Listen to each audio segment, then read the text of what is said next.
You know, these agricultural practices have to be transparent. And so, how they're transparent is we get to see them happening. So I've been following this guy on social media, and I've been seeing the things that he's been doing on his island, and it's inspired me to reach out and say, brah, how do we do it for nothing?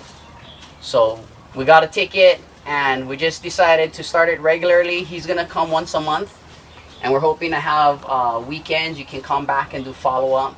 Uncle Alika Atai is also gonna be coming, and we have 2 outer island teachers. Ku'ike Ohelo, I'm trying to convince him to take a weekend and employ all of their tree mana'os for all of us to all benefit, to have a place where we can all make inputs together and all take home inputs so that we can make 50 gallons at a crack and store them someplace. Also, get them tested. So, Steep Hill Laboratories, I don't know if they're going to send anybody tonight, but the idea is that we'll be able to make it in a large batch and then all actually know down to what we actually putting in our place, because just that it works isn't it good enough for a lot of us. So I'm gonna hand it over to this gentleman right over here, brother man. Mahalo nui for coming, making this happen. You guys give it up for brother Drake over here.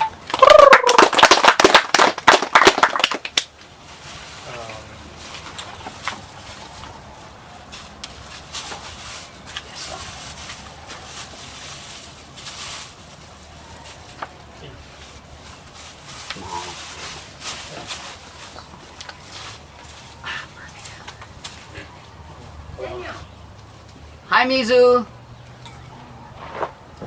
Sorry. Yeah, Mizu. Good time now? Okay. It's in the back? Okay, thank you. You guys go ahead. I'm going to go get some star fruit from Adam. Making it right now. Are you fruit time? So I hope to make the best of your time this evening. And I know you guys probably all came from all over around here.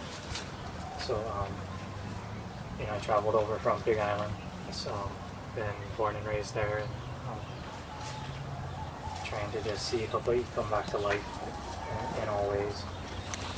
That turned on to natural farming from Master Joe 2008 or so. Been studying with him, just so I learned about you know, the no-smell pigs, and spent like 5 days going like through all the feeding systems and how to make the pen so the airflow goes through and makes the pigs really happy in any situation. Well, in the correct situation, I guess. What Daniel was talking about is how to use the stuff. So that's what I've been studying with Master Cho, is how do we, like, we're going to ferment something, we're going to rot something, we're going to break it down, we're going to turn it into like a fertilizer. How do we use it? And been hanging out here with Daniel and seeing he's got a lot of things going, of trying to figure out like what's good to ferment, how much to apply, where to go. So he has some really cool systems already set up here. So I was thinking tonight, just like walking around after he got some information, you know, can see, look at this. So,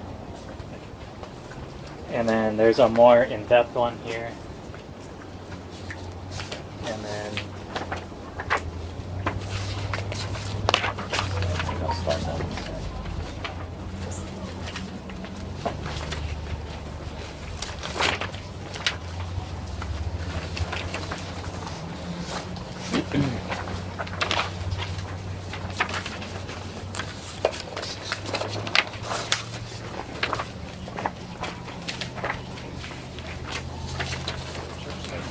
So does anyone have a copy of this book?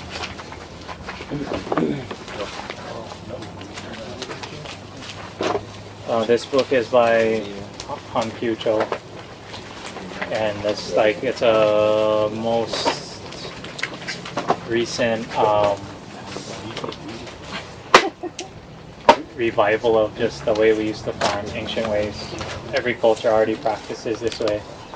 Thousands of years. Right. It's the microbes, it's the sustainers, it's what's in Daniel's umeke that we all share from, you know, it's like the microbes. So this guy got famous in Korea, or actually China, because the Chinese army needed to move pigs into Beijing to suppress the Olympics, and they were able to move the pigs into the city with no smell. So it used to be stink, you know, like, oh, don't raise pigs around me. They did these systems, we were able to put it right in the city, and he got the China's highest award. But he's been teaching me how to apply these same things to farming, to plants, to making everything grow. It's all based around microbes, and I think Daniel is familiar with his son's work. This one, anyone read this book? No. This one you can get on Amazon, even like Kindle if you want to, or you can buy the paper one. But yeah, easy.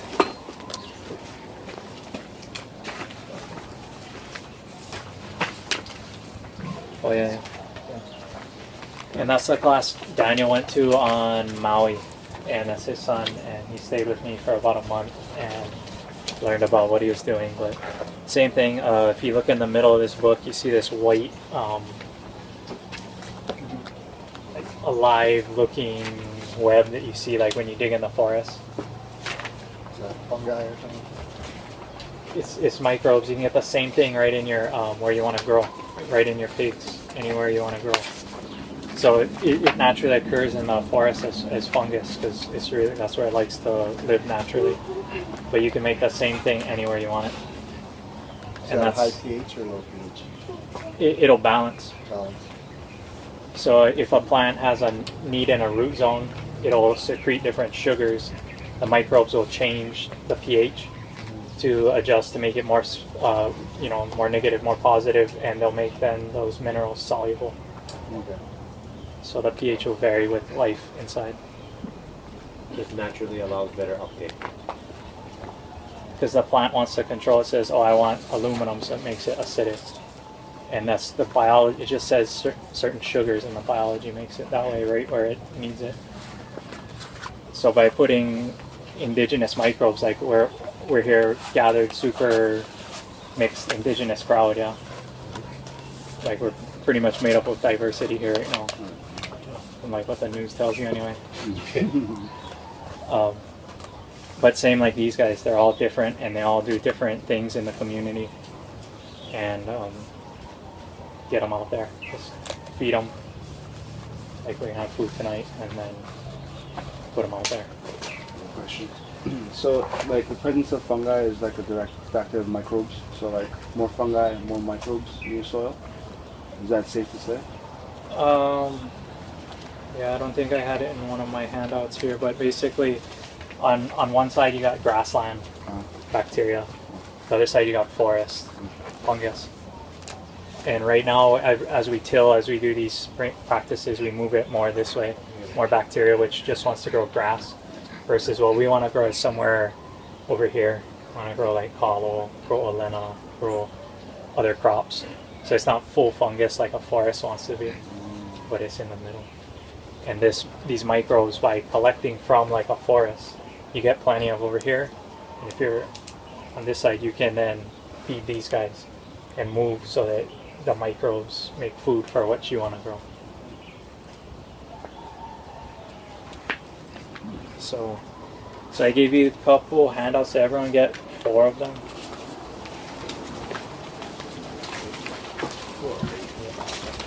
You can take one of each, or as many as you need of each actually. So one, oh, that's one.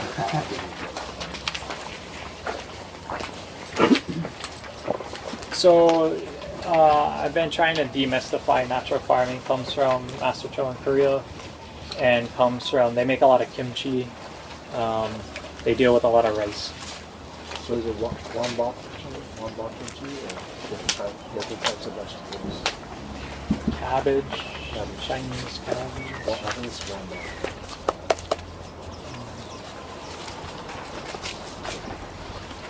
That stuff's kind of hard to grow. Yeah, so Korea also is one of the heaviest users of pesticides in the world. Are they? Yeah. Like natural pesticides or like man-made pesticides? Most of it's pretty gnarly stuff. So I heard you can use salt. So basically this page talks about the 9 different tools we use. And this stuff here is from Master Cho's recipes, and these are Master Cho's tools. So if you were to take a CJNF class, would be kind of following these things here.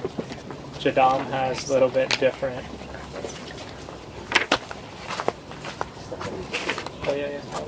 There should be 4.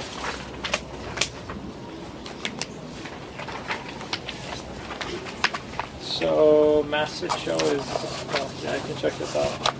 Anyone have any questions on this if you're looking at it?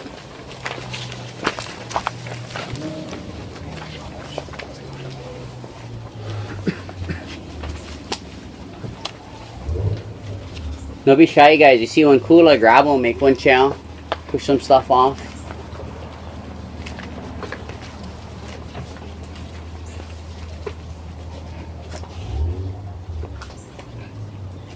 Pen should be right underneath all this stuff right here.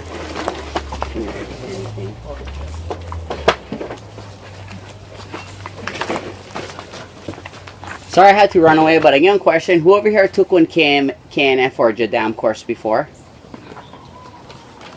Me. Sorry. What was that? Nobody has taken a Jadam or KNF course here before. Oh, for real? Yeah. Cool. Well, welcome.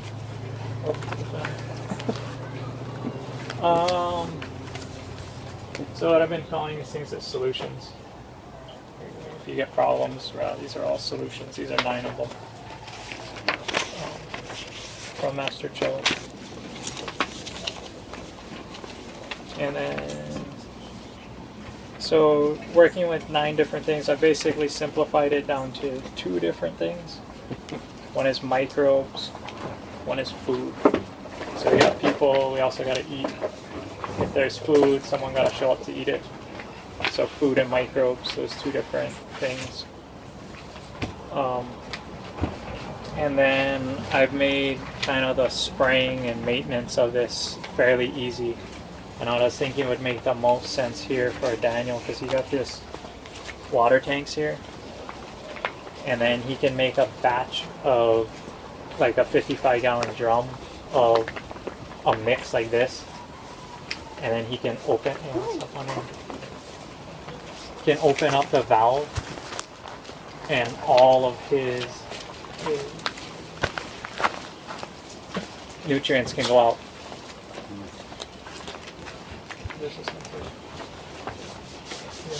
There should be 4. Maybe someone else want to be in charge of handling these up.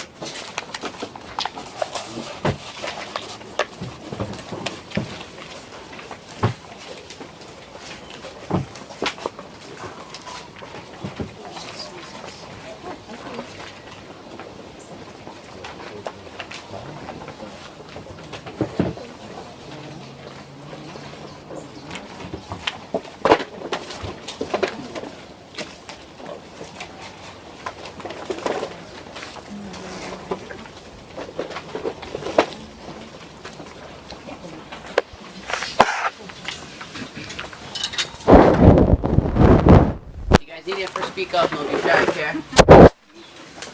So the other sheet, the one that's there with the maintenance solution. So when you get these 9 things, how you go to use them is the maintenance solution. So it should be the one that shows my leg. So. Got it. Yeah, that one right there. So basically what I try to simplify it down to is you're using the medicine the food, and like a stimulator, a catalyst. And that's the maintenance solution. So if I had a setup like this right here, I got my water tanks in the back catching off this roof. Right here is my 55-gallon drum where I can mix this maintenance solution inside. And then I open up this in whichever line I want to do with a solution like that. And this thing just, you just kind of crack. As the other one's running, you just kind of open the T and it'll start to suck a nutrient solution. And since this property is already on a hill like this, easy to run the lines just straight down. How do you regulate the ratio of water to solution coming out of that feeder bucket? Do you just eyeball it, or is it like a... Yeah, I mean, you could tell by how much water you drain out of here and how much solution you go through there at a certain time and measure it out to like get it right. Okay. But as long, if in doubt, just make it less dilute and you're still putting the things out. What's a good ratio? So on that paper, it says those things there. It's talking about a relationship in terms of ratio of how they're combined. Being that when you add food, you got to add the stimulator to it, and you only need a little bit of medicine compared to the other two. So the actual ratio for that is, if you're going to do 1 gallon, is 4 milliliters. And I made an app on the phone so that I can pull up my solutions app and I can just ask it. So how much gallons do you want to make? A 55-gallon drum. So a 55-gallon drum. You would put in 208 milliliters of the OHN. You would put in 420 BRV and 420 per minute plant juice. BRV, and then what was the last one? The FPJ. So on there, it's listed as you put in 200 medicine, 420 stimulator. I think that's what it says, and 420 food. So an app, no matter what volume you're doing, what you want to calculate for, you just put in your gallons right here, and then it'll calculate. Super simple. Is your app proprietary, or you have it available? It's on the Play Store or the iPhone Store. What is the name? Chose Solutions. Chose Solutions. Yeah. So this is just fermented like waste stuff, like usually, or is it like you can use it to eat and stuff? Like, So what I usually teach is CGNF, like those 9 solutions that I gave you, which are like really high quality, like top shelf kind of stuff. yeah. There are other ways to do it that are, you just use more volume and they're not as potent, but they're cheaper. But everything so far that you're learning is like the top shelf, kind of like how to make a kind microbe. So like you want to make this farm just pump. Eliminate the use fertilizer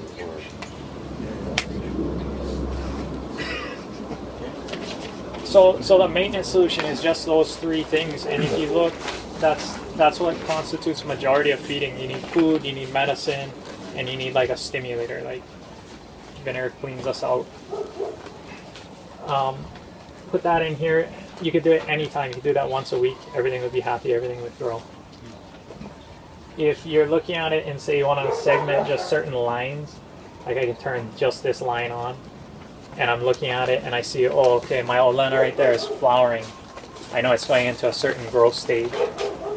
I can use those bottom 3 recipes. I can pick from one of those 3 at a time to say, oh, does it need leaf growth the most? Does it need flower growth the most? Does it need fruit growth the most? Root growth? Fruit? Depends, right? Like right now, if I look at the one flowering, I would say, okay, it needs flower and root, right? The one.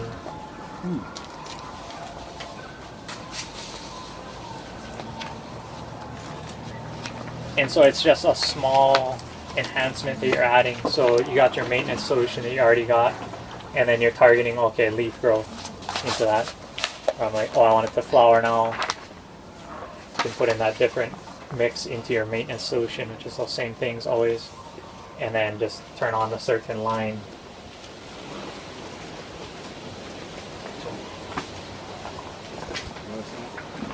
And that way then maybe this here, you don't mix it up 55 gallons, it's only 10 gallons of mixing because you're only feeding one line, all of it. So all this kind of stuff that we seen, we're gonna do them. Next time you guys come back, we're gonna have this line in, and we're gonna turn them on before class, and we're gonna know in 3 hours how much went. And like I say, I don't know. I know this stuff works. I don't exactly know how. How do you read it? Might as well we just try them. I'm saying, hey, we burn my plants, we burn them. I got worse lickings back here already, okay? Yeah, so I hope if you follow this recipe, it won't burn. If, it's going to calibrate your... Well, hopefully. I've never seen it burn. Anything else, pretty much. So that's basically those 3 things at the bottom are, you use them separate times, not at the same time. It confuses the plant otherwise. And that's basically how I've been using these 9 things. If you go to the colorful sheet,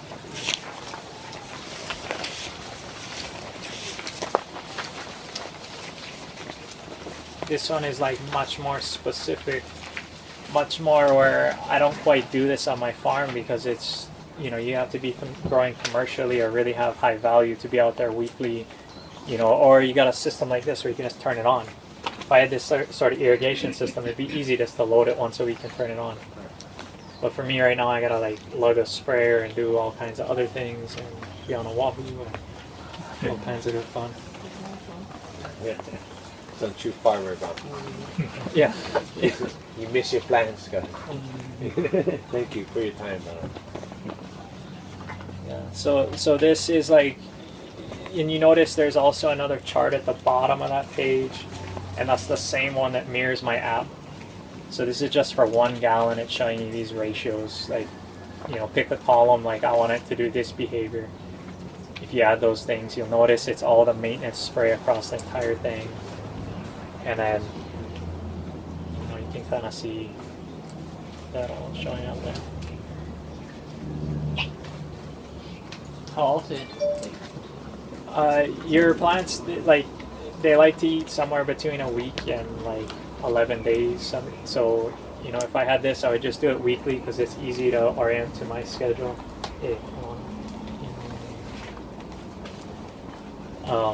Yeah, if I'm out spraying someplace that I'm only going to get to once or twice a year, the best time is right before it's going to flower, is to spray it with the flowering mix, or right during flowering time.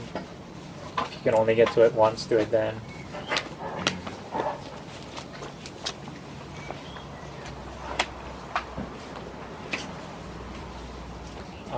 If you could spray twice, spray after you're done harvesting.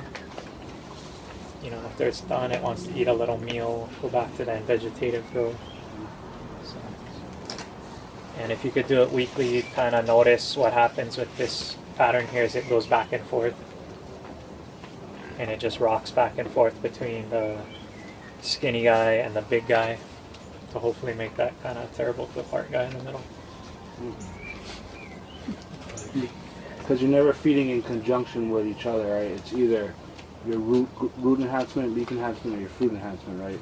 Yeah. So you're switching it every week, or you do multiple times a week, just switch your solution. Yep. Just one solution at a time, and then, or one enhancement to the maintenance. So one enhancement like multiple times a week, or you can just do the one enhancement 1 week, the next enhancement another week, the next enhancement the other week. If I had a system like this where it was automated like this, I would just feed maintenance and then observe. Like I said, that one's flowering right now, so that'd be a good candidate for transition. So what is good for like the roots from this 9? Or what is good for the roots and what is good for the fruit? Of the 9. Yeah.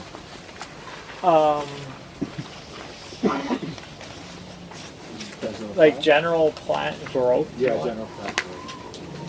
So it's a combination of food, vinegar, and medicine. It's always going out to feed, and that's just general. Like we'll grow a plant just like we have human needs of food, medicine, and something to clean us out. Same for them. So that's why the maintenance solution is good for general, any like all the time. That's why it's by itself up there. So for this plant maintenance solution for my place here, is this something that I could do? I would just do it once a week. If I did it daily, would that be too much? I mean, my watering schedule right now is my goal is 3 times a week. I water. Yeah, when you're irrigating, you may as well include it. For me, I have to go spray, right? I have to carry a sprayer, I have to carry all this stuff, I have to make all these bins that I have to then move. Here, if you just turn it on, you could easily do it 3 times a week if you want to feed it. For me, it's a hassle. I'm not going to do it 3 times a week. Are you foliar feeding, or are you just doing like how he's doing with irrigation? Because you have sprayers, right? Are you foliar feeding? I am. I'm foliar feeding, but if you're already irrigating, I don't irrigate where I'm at because I'm in right next to Hilo, so it rains like 170 inches a year. Like it rains, so I don't need to irrigate. But here, you guys irrigate. I mean, this is irrigated, right? Well, up until the surf blitz, I didn't have any irrigation on this, which is a month ago. So this was all predominantly non-irrigated. But I did lose, all of these rows was originally avas planted 4 feet apart. I pretty much lost all my avas in the last year. I was thinking combination Olena and ava, and was good until the soil got good. And then it was too moist, and then the ava got root rot. So my hope now I plant taro. That the soil good, I'm gonna water them, I'm gonna need taro. Okay, whatever, let's go. So I'm going to pass that around. That is the last sheet, which is soil foundation.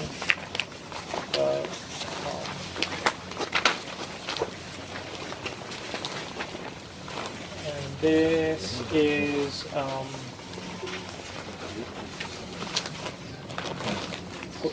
I said there's food and there's microbes. So we just talked about the food. These are now the microbes you want to put down.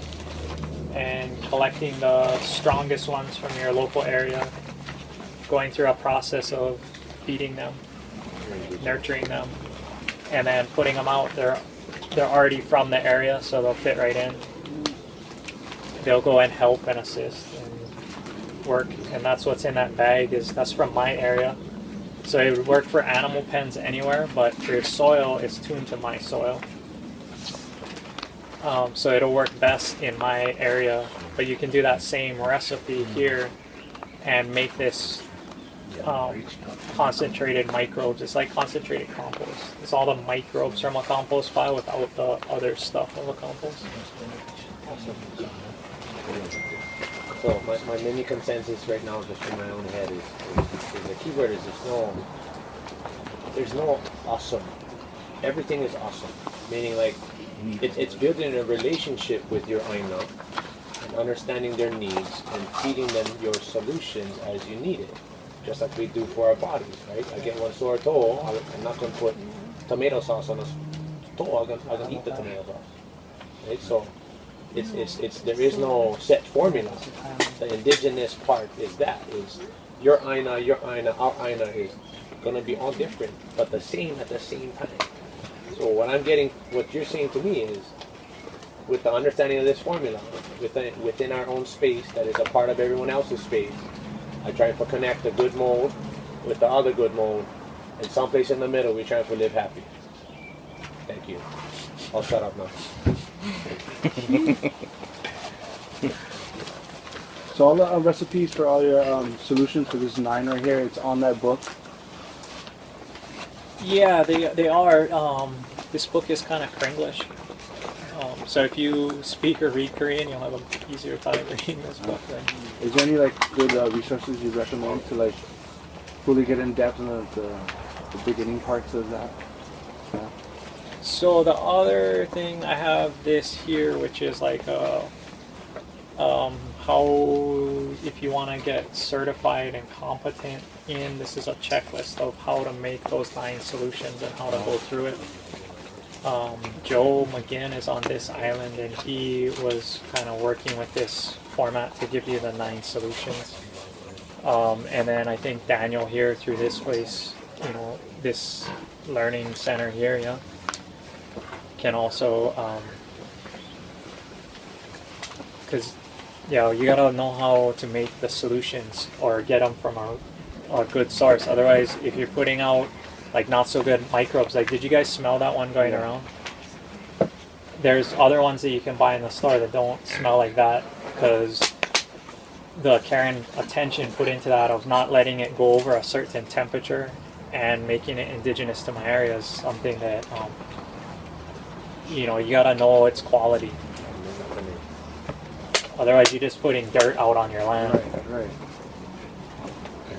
We want life, not dirt. So we just got some fresh fruit from next door. Are we able to do a FPJ with that tonight? And I have some. We made some LAB the other day. Maybe start a batch. If you guys are interested in that. Yeah. We also I gave you this kind of as an intro. I went through quickly of those 4 handouts. Was there any like quick questions on those things there?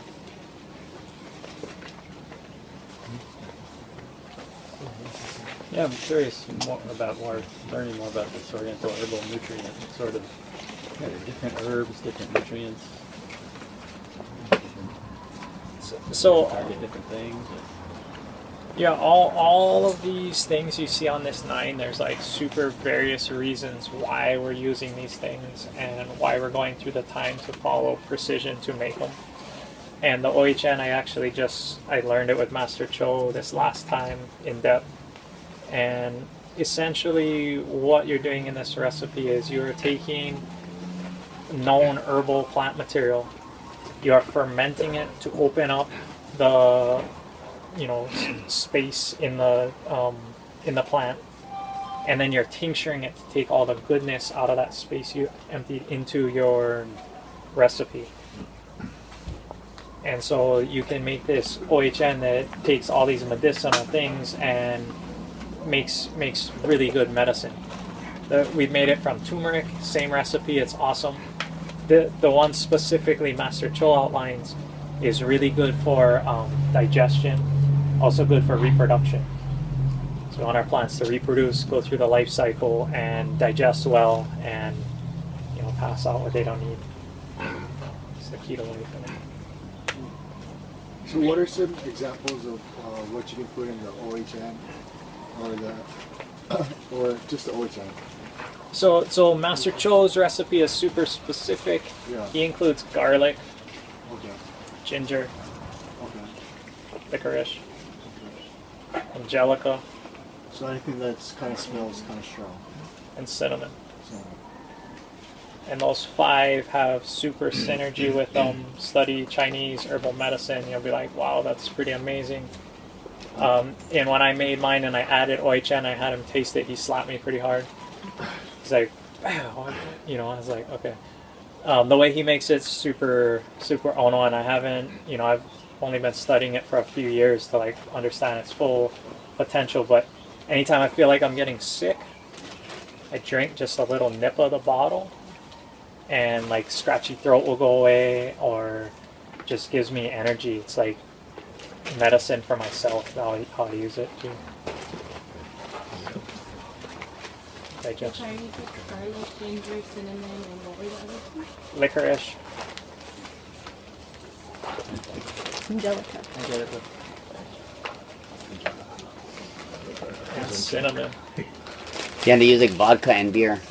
So if you guys are interested in making that, what we need to do is after this, we're going to talk story a little while, figure out what people's schedules are realistically like, and then who's in, and let's make as big a batch as that we can together of all these things, right? If we all it's like vodka, kind of some expensive ingredients. So for you make one small one for yourself, make more sense. For us guys, everybody just make one bigger batch together.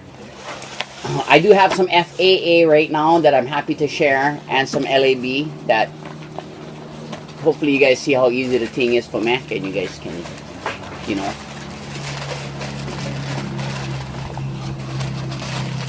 So other learning resources, these are handouts that I made. There's 4 of them if you want to get them. There's extra over there. We also have a website. I think is it listed on one of the things. Everybody on Facebook, they get Korean Natural Farmers Group on Facebook. That's If you join our, which is translated by Ray, and it's way easier to read than even the one we're selling right now. But this one's out of print. But you can download the PDF from our website. This one.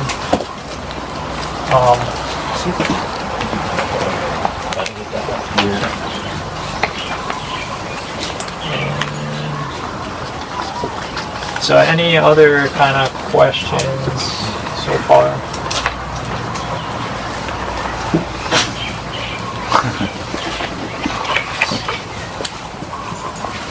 So if I was to mix up this tank here and I wanted to treat the whole farm, I would just fill it, divide it into 5 parts, and put 2 parts of it brown rice vinegar, 2 parts food, 1 part OHN if it's brand new that year. Yeah. And then Stay I up would front. turn this thing on and just adjust it that way. Figure out what your ratios are for what you're doing. And that's how it kind of finished to like summarize up of pull in how the to use driveway. these things. We give them small class going on. Is it Pull in the driveway when you guys come. It's written on that one paper there you got right there. Oh, okay. Yeah.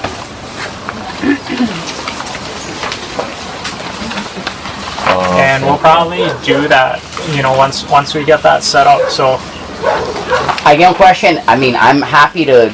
You want to throw something in one of these tanks right now and let it loose?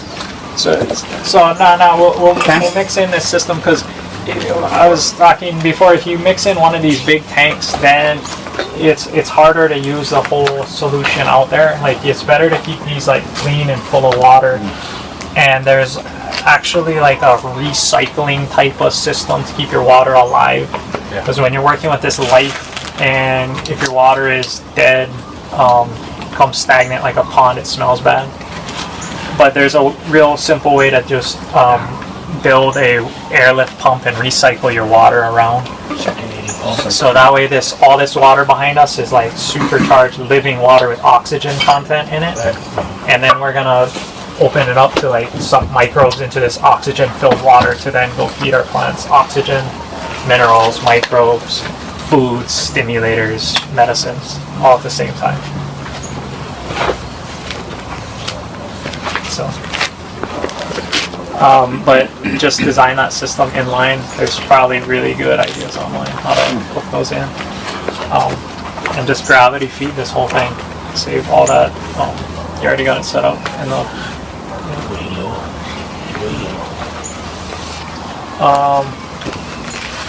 so the other thing I was thinking to like learn the recipes, probably got to do it hands-on and really get a good course that way.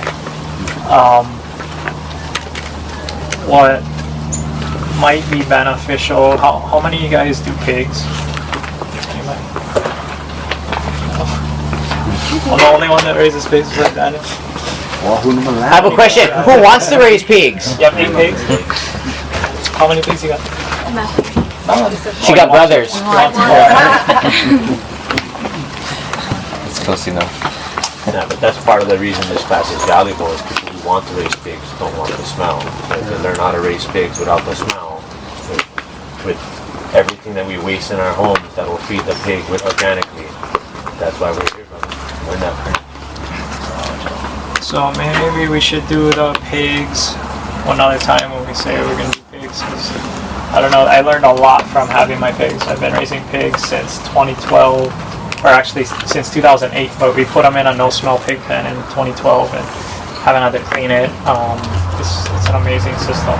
It's only for pigs, so you can use other livestock, all kind, like chickens, if you like, massive scale.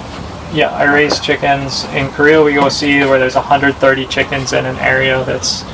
So you see this bucket over here? 2 solid years that we've been doing this. We don't really take anything to market, but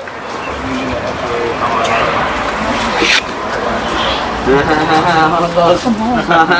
Taking them home tonight. Maybe one more week.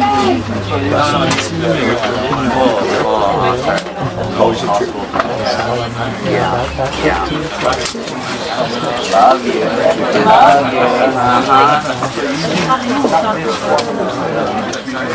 you. There.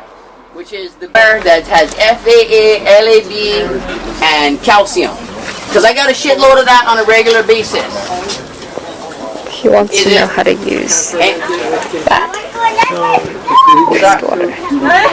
So if you have something like this thing would probably be good to mix in, like to pre-ferment their food. Like even though it's fermenting in here, there's still like another process where you can ferment it a little bit more as on loaf and then feed it to them. And you know, like how we just fed them. I could be adding that water back into their food. Yeah, we fed them the top of the LAB the other day, so all this nice cheese, but we just fed it to them. And we like mixed that with this beer grains and made it all kind of like into like a lasagna kind of thing for them. Not soup because soup is too wet, but lasagna like more like when kind of like a little bit drier food for them.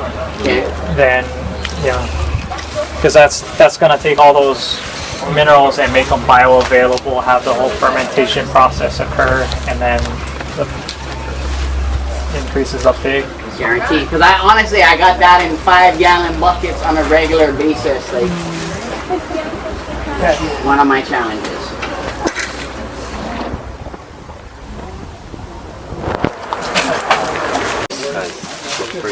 Because we knew that we didn't have any biomass on the ground, so we laid it down lengthwise, and then we dusted it with pig dust, biochar, rock dust from our stone shed, and then we covered it with mulch. This has been a no-till approach.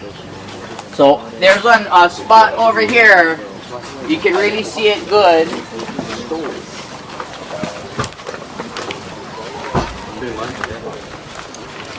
Just like where all the soil was added, and then what is the existing condition of the dirt over here. Because as far as I can tell, the actual junk dirt is still here. It's that we made this stuff on top.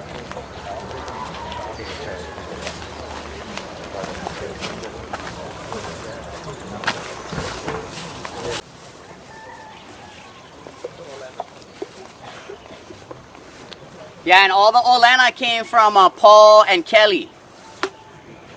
Thanks, Paul. We stretched that 20 pounds out. Pretty good, huh?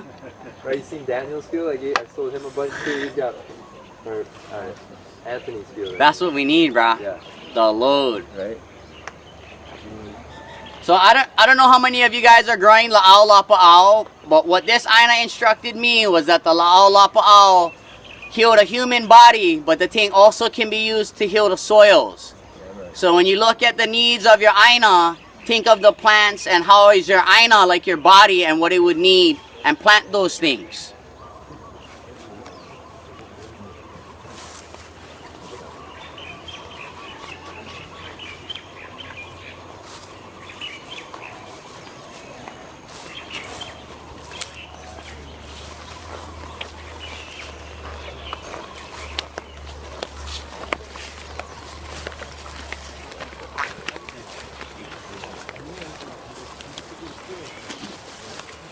Only one observation, but one of the things that I noticed over here was that the longer that I cut the branches, I could inoculate one side, and quickly thereafter I would see the microbes appear on the other side.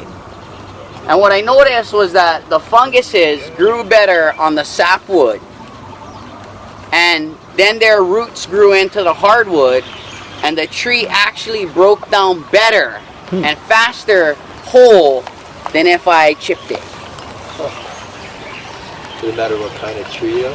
The albizio. I have a piece of monkey pod in here. I kid you not. This piece of monkey pod is right here.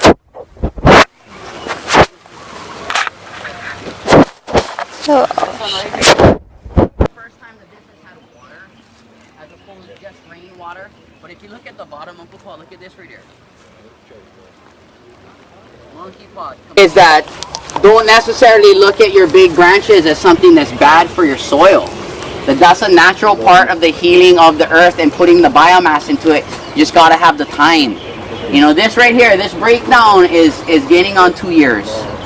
So 2 years the rows were like this high, full of trees, and then we've tried to add mulch, a little bit of mulch to help with the weeds every year, but essentially,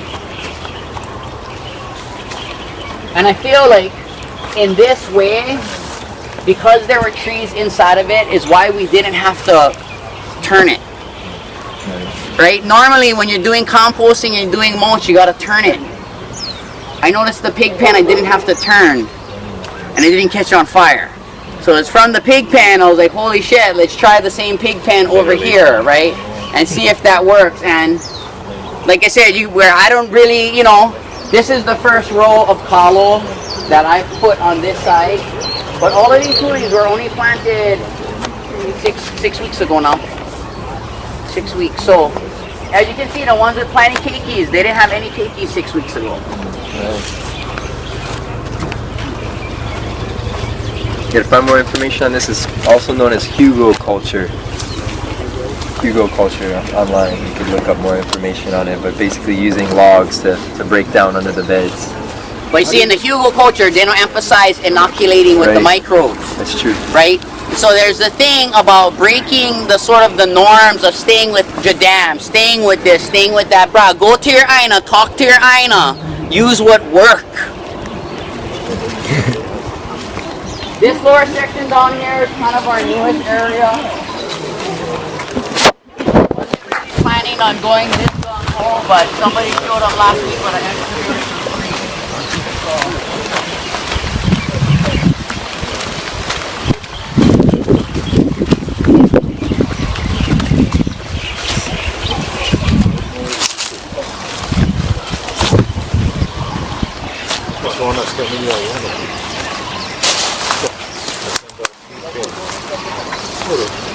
Just watch out around this table, you guys. This is the food from our emu this morning. It's not hot, but it's going to back up.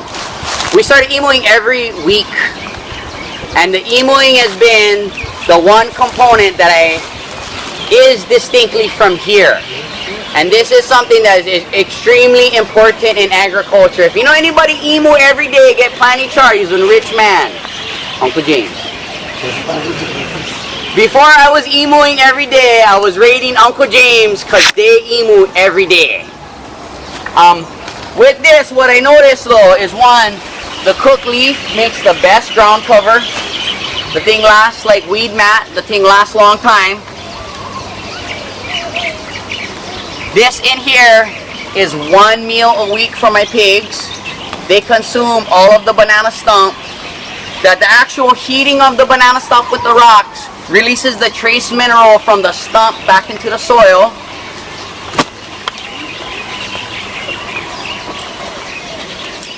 The rocks. Heating the rocks is a critical element. This is free phosphorus. The nutrition in the rock isn't unlocked until you add the heat. In addition to this, depending on how you build your fire will ultimately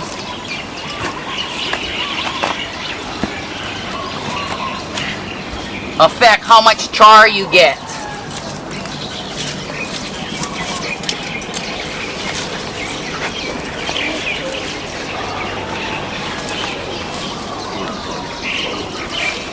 This is our black gold right here.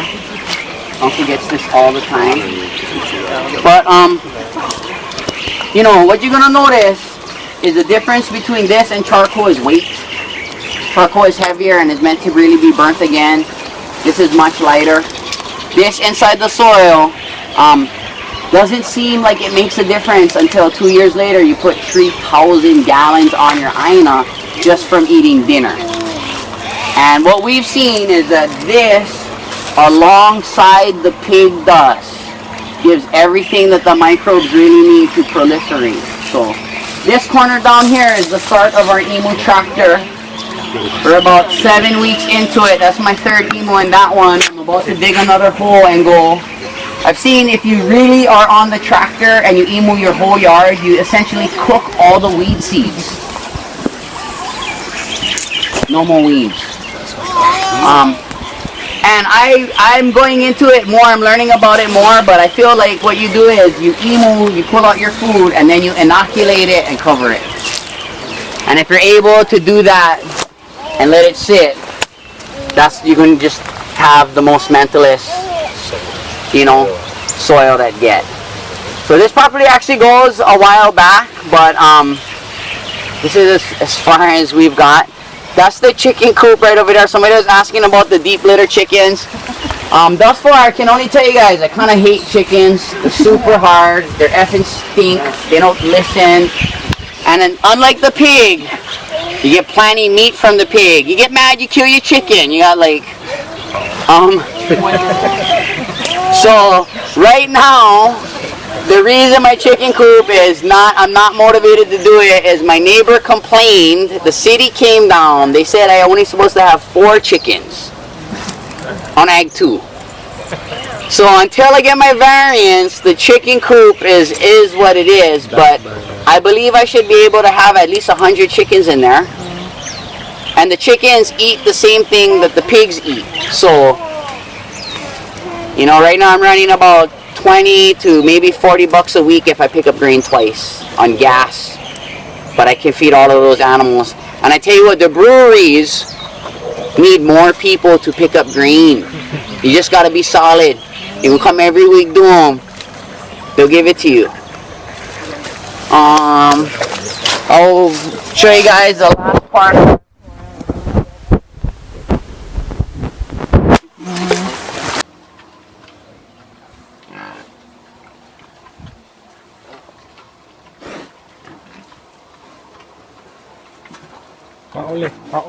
Ole, stay inside. Stay inside. Make it.